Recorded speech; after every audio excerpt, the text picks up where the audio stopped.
This video is to show using Trypan assay to distinguish viable and non-viable cells. So this dye is in blue color and soluble in water or in buffer, and this can be stored at room temperature. And to avoid any precipitation, you will have to filter them or centrifuge or gently warm it.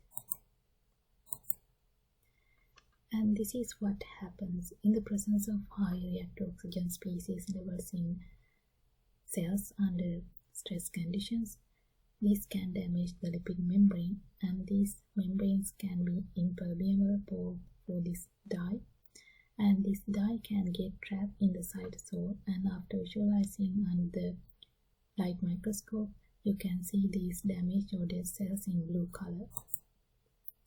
So the procedure, there are different procedures available, and this is simply a good one. And the seedlings you can put under stress for different time and concentration, and it depends on your experiments.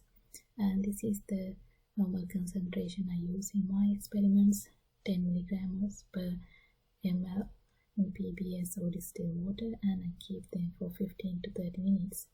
And after that I wash 3 times in PBS and look under the microscope, and this is how you can see the dead cells under the light microscope after this whole stress. And good luck.